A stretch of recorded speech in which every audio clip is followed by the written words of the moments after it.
Hey guys, I want to make a video going over how to level your KB Wanderer or how to successfully transition into this build because yeah, I'm personally going to be leveling this character as a bow character, and the reason for that is that leveling as a Wanderer on Ranger is really rough. I'm not convinced you can do it, but I'm not really convinced it's a good way to go about it. It seems really rough. I saw Ben do a run of it and it honestly did not look smooth whatsoever. I really feel like a lot of players will struggle if they try to force Wanderers as Ranger for leveling. I think Wanderers as Witch for leveling is perfectly fine because you're way closer to a Wanderer node, so it's not a big issue. But being a Deadeye, a Ranger, you're so far away from the Wand nodes, you need so much, and it's really a struggle. So this guide is going to be on how to bow level. So this will apply for both, my KB build and my elemental hit of the Spectrum build. You will level the same way as both of them. Yeah, that is why we're leveling as bows. Bows are a very smooth leveling. You can also level as Econk. You can also level as Peaconk. Both are also fine. The nice thing about leveling as bows, if you're going to swap to Wander, the tree is extremely similar. The only thing you really have to respec in the end is this section over here and these bow nodes. I do go over the node section. It requires a total of 26 total respec points, which is completely fine. You get 20 respecs from the campaign, and that just means you need 6 respecs from gold, which is roughly 46k gold, and you end anywhere from 15 to 20k gold at the finish the campaign. So yeah, you're completely fine on the gold and respec cost. You couldn't really change the tree anywhere else to make it more gold efficient. In the end of the level, I actually go for pure int nodes to get ready for the wand transition because bows are actually have a lot of damage in campaign. So like wasting these like last 5, 6, 7 skill points don't actually matter. But yeah, let's go over to the full level in PoB and how to level as this character. I'll also go over the respec at the end as well. So standard bows leveling, do read the notes. The notes here are pretty in-depth. I have, what to do for Act 1, what to do for Act 2, what to do for Act 3. Every single support and skill gem you need, it's all in the notes. You know, the trial locations here, like a high bite vendor recipe if you want to do that. But yeah, do check out the notes. I'll tell you what to use for each act and how to successfully level as bows. As for gear, I do have some mock-up gear here, but don't worry about it too much. Essentially what you're looking for campaign, it's just the highest DPS bow you can get. The highest flat damage bow, preferably on a higher attack speed base, so 1.4 or better, and generally you craft flat damage or attack speed. But yeah, it's the highest DPS bow. Bow is like essentially all of your damage. So it's really important to have a very good base bow because everything is going to be multiplied off of that. A quiver, you can get a high risk quiver from lab. It's very easy to do, and it solves all your attributes for campaign. Would recommend it if you're a new player. If you're more experienced, you can skip this. And then yeah, the other gear is just life and resist. Very basic campaign gear. Make sure you always have movement speed boots. If you are new to PoE, do keep in mind sockets and links are more important than stats on your gear. And also keep in mind, you should be crafting your gear every time you can. It's very important during campaign to make sure you always have movement speed on boots. So you can always craft movement speed in your boots from Act 3 onwards. At the start of Act 3, you get to unlock the movement speed craft. So make sure your boots always have movement speed. The second important craft is flat damage on rings, amulet, and weapon. So usually you want to do light damage to attacks. This unlocks in Act 3 also right before Piety. Very strong to craft this on your rings, amulet, and weapon if you have the open prefix. It costs 4 transmutes, which are, pretty common in campaign. You'll probably have like 12 to 16 in Act 3. But yeah, very important to craft this on your rings and amulet. It just gives you a lot of damage. And the last important thing to craft while in campaign is resist. That's usually how you play resist. Make sure you craft resist everywhere you can. As you can see here, I got a lot of resist in my gear through the bench. And make sure if you are going to resist, usually just use the transmute option. I would not waste your AUX. I would only ever use AUX to put a high resist in campaign if it's like a GG piece. For example, these boots I dropped at like level 50 or something, and these boots were pretty GG. 30% increased movement speed, tier 1 life, and resist. So I did use an alchemy orb on this because yeah, these boots are actually going to be used quite often in maps until like I probably get to red tier and replace these. Yeah, generally just use your transmutes. Do not use chaos orbs and avoid using AUX, but sometimes it is fine to use them. And as for skills, there's 2 main ways to level. Level 1 to 12 is always Galvanic Arrow, usually with Mirage Archer and Added Cold. Then after level 12, you have 2 options. You can either play Light Arrow or you can play Rain of Arrows. I slightly prefer Rain of Arrows. Some people prefer Light Arrow.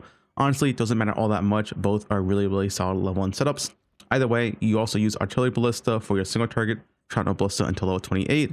Move skills is going to be Frost Blink and Blink Arrow. Usually want a 2 link of a Manifold Arrows and Frenzy. This keeps your Frenzy up for campaign. Nice 2 socket here.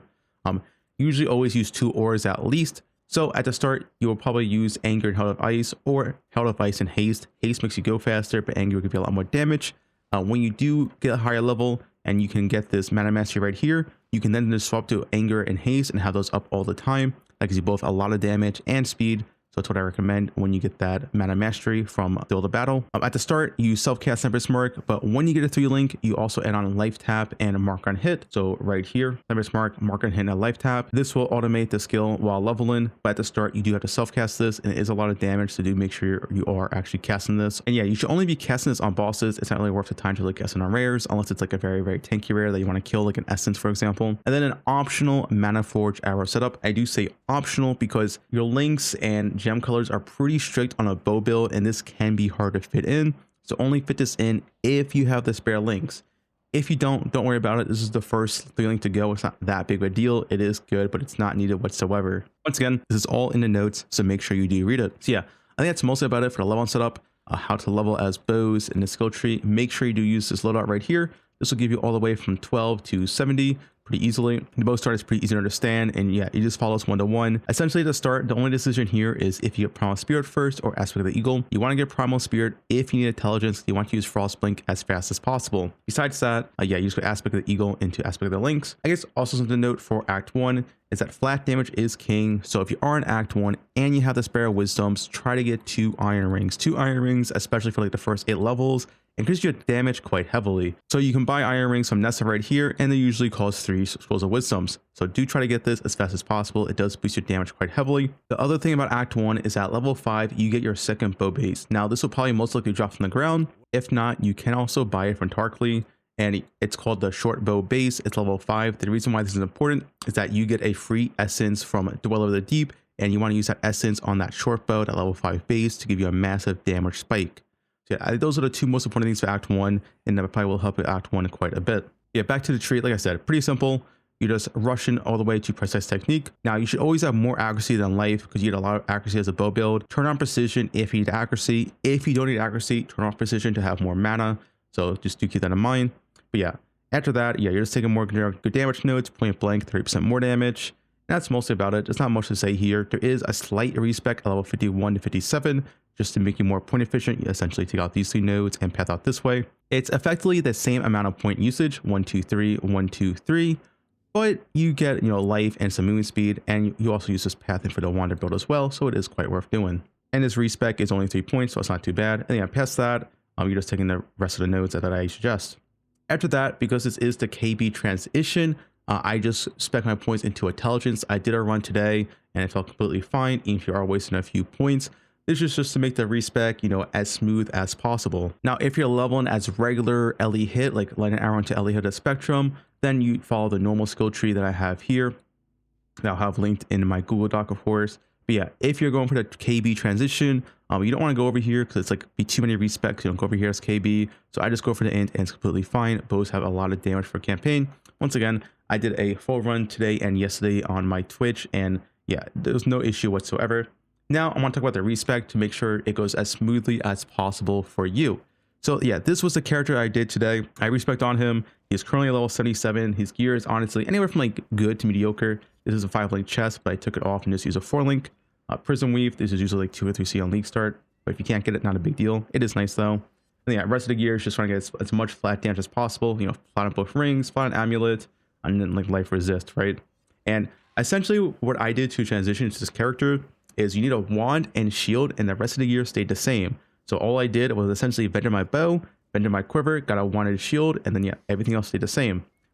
I would recommend to level up some support gems in your offhand because you cannot buy them at max level. So the gems I do recommend to level in your offhand is going to be Kinetic Blast, Sacred Wish support, Wrath, Sigil of Power, and Kinetic Bolt. Now, this might be Kinetic Rain next patch. If Kinetic Rain is good enough, this will be replaced with Kinetic Rain. So yeah, it's good to level these gems in your offhand so they don't start at level 1. There's between level 1 gem and level 70 gem is a ton more damage. So it'll make this transition feel a lot more smooth.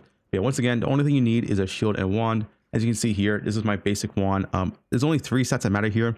It's the tier 5 flat cold damage, the attack speed, and the crafted crit. Nothing else here pretty much does anything. The fizz doesn't matter because you don't scale fizz. Increase cold damage and mostly lane damage anyway.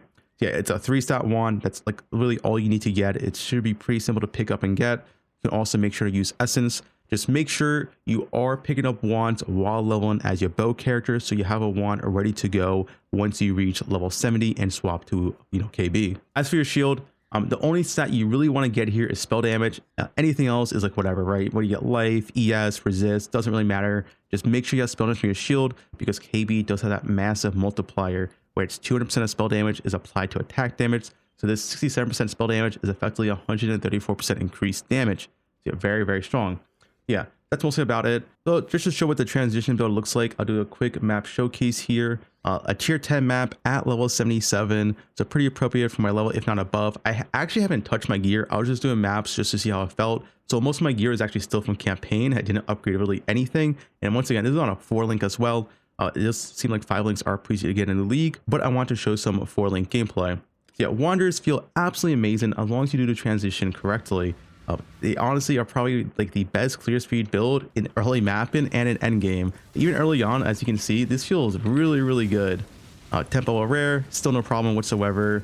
But yeah, Wanderers does absolutely feel insane for clear speed. It's honestly really, really fun.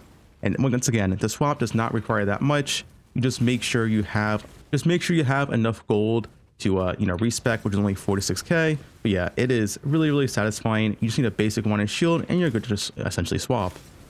Yeah, pretty much one shot every single pack, even sometimes rares. Yeah, not much else to say after this. I guess I'll kill the boss and leave the map real quick. Even a single target is completely fine. One single target's not the best, but it might actually be even better next patch. And if it is fixed, well, hey, we'll be fine. Yeah, you can see here on the bosses, the single target is still completely fine. It's not that bad. You keep in mind, as a Wander, you are squishy, so you're not going to be the tankiest build. You probably will die a few times in maps. The defense will be fixed later on.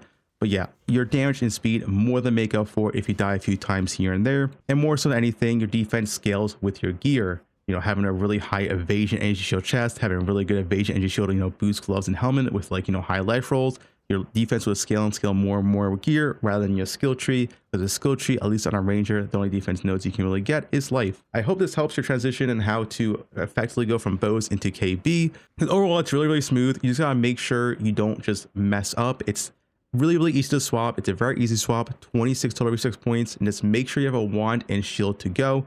You can buy the rest of the gems from the vendor, but I would recommend to at least level, Kinetic Blast, Sacred Wisp, Wrath, Sigil of Power, and Kinetic Bolt in your weapon swap while leveling, just so they're decent levels when you do swap. Anyway, that's about it for this video. Once again, I'll have the full PoBs linked down below. If you have any questions or comments, leave a comment below or come join me on Twitch. I'll of course be doing my 24+ hour league start launch. But yeah, that should be about it.